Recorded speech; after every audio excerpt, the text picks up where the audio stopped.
Torna anche quest'anno con i suoi ritmi, i suoi colori e i suoi profumi. La festa multiculturale più partecipata d'Italia, Ritmi e danze dal mondo, a Giavera del Montello, nel parco di Villa Basserman, dal 9 al 12 giugno prossimi. Si inizia giovedì 9 giugno con 600 bambini che parteciperanno a Curiosa Mondo, una mattinata che prevede incontri, giochi e laboratori interculturali. Venerdì 10 a cena con il mondo, una serata ideata da Slow Food Italia. La festa poi aprirà ufficialmente i battenti sabato alle 16 con arte, artigianato, musiche, laboratori e spettacoli. È importante per tutti e due, per conoscere italiani fra stranieri o stranieri fra italiani. Così si avvicini alla persona, lo conosci di più, da lontano non lo conosci. Noi facciamo questo passaggio con la festa attraverso la cucina, musica e roba danze, incontri. Sì.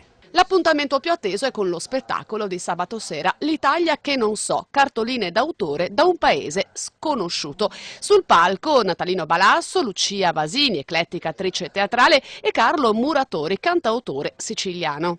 Tra le tante sorprese della festa, quest'anno per i 150 anni dell'Unità d'Italia, Ritmi e danze dal mondo ha voluto rendere omaggio alla ricorrenza con un inno nazionale cantato da oltre 300 persone provenienti da più di 20 paesi del mondo. I 150 anni di fondazione dell'Italia ci hanno fatto riflettere sull'apporto che cittadini di altre nazionalità, ma cittadini italiani dal punto di vista morale, continuano a portare per costruire l'Italia come casa comune per tutti quanti. Siamo partiti dal 10 di aprile alla Villa Wasserman a Giavera, cantando insieme l'Inno d'Italia, erano in 300 di associazioni diverse, di colori diversi, di lingue diverse, capaci di cantare un unico inno italiano con voci diverse, perché la diversità, speriamo, possa essere anche ricchezza. Mentre cantavamo l'inno mi tornavano due righe, e vederle poi cantare dagli altri, stringiamoci a coorte, siamo pronti alla morte, l'Italia chiamò.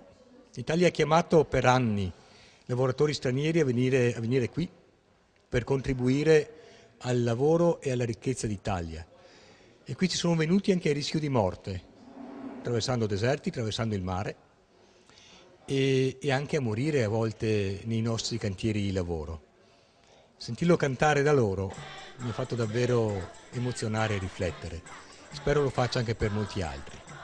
Ma la kermesse non sarà solo a giugno, un'anteprima aprirà i balli domani sera, venerdì 20 maggio, alle 20:30. Carlo Petrini, fondatore di Slow Food Italia, sarà alla biblioteca di Montebelluna per partecipare a una serata di storie di terra e migrazione dal titolo Amare la terra, incontrare le genti.